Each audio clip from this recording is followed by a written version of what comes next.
Magandang araw nga po sa ating lahat. Ngayon naman po ay tatalakayin natin ang ika-anim sa huling pitong wika ng ating Panginoon.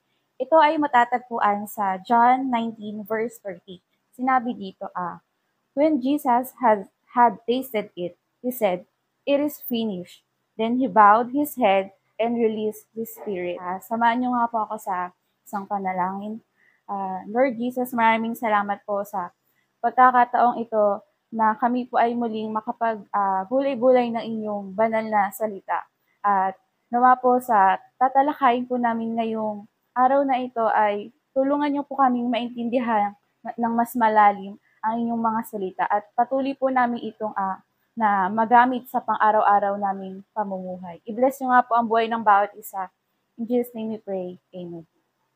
So, ang ika-anim nga po na salita ng ating Panginoon ay it is finished o sa salitang Griego ay tetelestai. Ang tetelestai nga ay ginagamit noong panahon ni Jesus na very common sa kanila. Ginagamit ito in various ways. Ginagamit ito ng servant kapag natapos na niya ang iniutos sa kanya ng kanyang master. Sabihin niya ay tetelestai.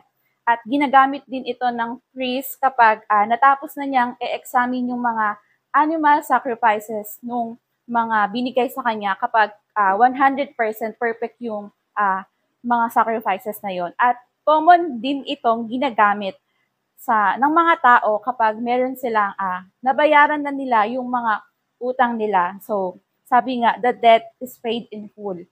Tetelestai. So, nang bigkasin nga ng ating Panginoong Hesukristo ang salitang, "It is finished," hindi ito yung salita ng kanyang pagkalungkot, pagkagapi, or revenge. Hindi ganon. Nang banggitin ng ating Panginoon ang salitang tetelestai, ito ay nangangahulugan ng salitang achievement, accomplish, and victory. So, ano nga ba ang natapos ng ating Panginoon? Natapos ng ating Panginoon yung mission niya dito sa earth, dito sa lupa. Ginanap niya yung mga propesiya na hinihula sa kanya mula sa lumang tipan, mula kina Moises. At ngayon, na-achieve na niya, na-accomplish na niya yung mission na binigay ng ating Diyos Ama. So, sa salitang ito, meron lamang tayong 2 puntos na bibigyan. Ano nga ba ang tinapos ng ating Panginoon? Una is yung sin o kasalanan. Tinapos na ng ating Panginoon ang epekto at kamandag ng kasalanan sa ating buhay.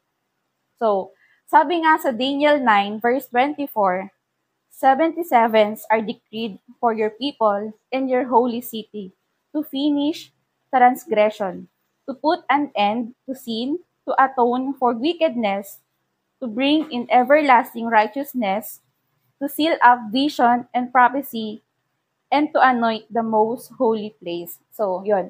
The power of sin is broken. Tinapos na nga ng ating Panginoong Jesus ang kasalanan ng bawat tao dito sa mundo. At yung epekto ng kasalanan sa ating buhay, whether karamdaman, kahirapan, o paghihinagpis pa yan, inalis na yan ng ating Panginoon. Dahil trinabaho na niya yan dito sa ating lupa, doon sa krus ng Kalbaryo.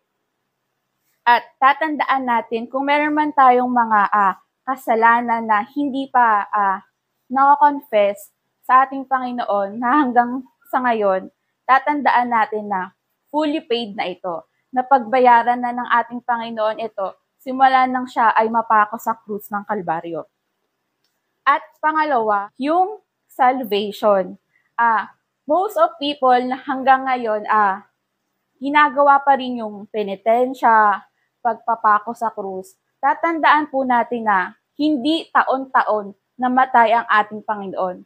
Ito ay ginawa niya 2,000 years ago na pinako siya sa krus ng Kalbaryo at tinubos ang ating mga kasalanan. Meaning, wala na tayong kailangan gawin o paghirapan dito sa mundong to. Dahil pinaghirapan na yun ng ating Panginoong Jesus dito sa lupa. Ngayon, dumadaloy na sa atin yung grasya, kapayapaan at pagmamahal simula nang mapako si Kristo Jesus sa krus ng Kalbaryo.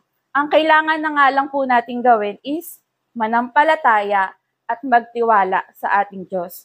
Sabi nga sa Ephesians 2 verse 8, "For it is by grace you have been saved through faith, and this is not from yourself, it is the gift of God." Ito nga po ang regalo ng ating Panginoon, Jesus.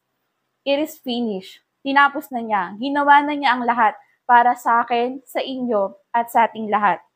Ganyan tayo kamahal ng ating Panginoong Jesus. Kaya nga tayo ay patuloy na lumapit sa ating Panginoon at patuloy na humingi ng pagpapatawad sa ating mga kasalanang nagawa natin at patuloy nating tanggapin ang ating Diyos sa buhay natin at i-proclaim natin na siya ang ating Diyos sa tagapagligtas sa buhay natin. So, yun lamang po. It is finished.